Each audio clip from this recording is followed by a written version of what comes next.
It's always a challenge to speak after lunch hours. And I'm sure Crossword must have thought about it before positioning me here. Because you can at least keep people awake for the next half an hour. And I'm sure with a person like Chanakya, at least the interest is there when we start a session. So thank you, Rai and the whole group for making this happen. And thanks to my Crossword team for making me come here once again and speaking about my book. Many of you must have got the copy of this book, the first 100 people who came in the morning. So this was distributed. Once again, thanks to Crossword. Okay, so the topic, developing the Chanakya in you. Last 15 years I've been doing only one thing, speaking about Chanakya, thinking about Chanakya, and of course developing the Chanakyas. I met Hitesh. Where is Hitesh? There you are. Yeah. So it's always good to see people whom you know your progress before, after. Doctors put this ad, before, no bal. After the medicine, bahut bal. So you know the progress. So for me, Dr. Hitesh was very good, before Chanakya, Radhakrishnan Pillai, and after. So he said, oh, Radha, remember you used to speak in all these HR forums and all those things. And now I can see you doing this and doing that.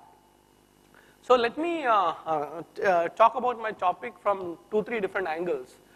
Number one is that, yes, the book that I have written. One is the academic research that I have done, my MA, my PhD. But what is very important is that knowledge can be easily transferred to people who are ready to take it.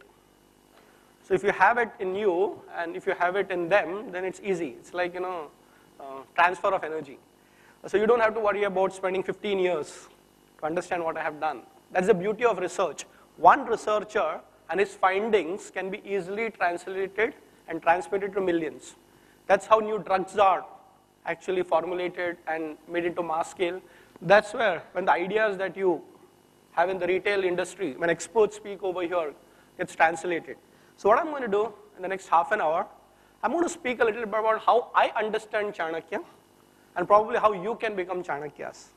So to begin with, I say, there are different angles of looking at Chanakya. So let me look at how it can be beneficial to us in our businesses. Aren't we all responsible for that? Aren't we all responsible for developing businesses? Because here it's not an academic platform where, in the Mumbai University we say how many research papers have you submitted, how many books have you published. So if you make 10 books published over here, your boss will tell you, okay, listen, that's all fine, but jara dhanda batao. Show me what's there. In fact, I know a friend of mine, she went around publishing so many books, her boss said, shut up. Either you become a full-time author or you take care of my work data for which I'm paying you. So what I'm saying is that both are possible. Number one, you can do your research, you can do a lot of your work, but finally when you are working in an organization, if you're not able to grow your business, so I would say, it's Chanakya Niti to grow your business. And the one thing that Chanakya talks about is leadership. But again, for me, leadership is very different, which I'm going to cover in today's session. So what exactly is meant by leadership the Chanakya way? We'll look into that.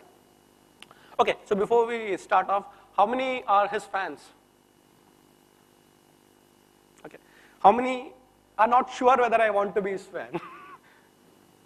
Okay, and how many don't like him? That's okay. That's the beauty of Chanakya. You don't accept anything straight. That's the beauty of it. So there is one possibility that yes, great leader. Secondly, not so great leader. Maybe a great leader. And this way of thinking about a particular subject or an area to different dimensions makes it actually better and better. I do work with his team, and I was listening to the previous presentation. I was so happy to see how the education policies are getting formed, etc., etc. But remember one thing, it is not whether what he is, whether we like it or not, he is our Prime Minister, at least for the next few years. What is very important is that development always happens through multi-dimensional thinking. It can never be unidimensional. And India, as a nation, accepted democracy. And that's our choice, right? 1947, we accepted democracy. So even if in our industry of retail, if you want to grow our industry, we need to understand that it has to be multi-dimensional. And in the field of management, we have this great author and management guru called Peter Drucker. And he said it very nicely. Strength lies in differences, not in similarities. So if you're thinking different, that's great. And the best example is any family. husband and wife. So they agree to disagree or disagree to agree. But what is very beautiful about a family is at the end of it, in spite of different opinions, we are always concerned about the well-being of the family. The question is that as a retail industry, we have seen lots of ups and downs. It's comparatively a modern industry, the organized sector. At the same time, the group sitting over here are also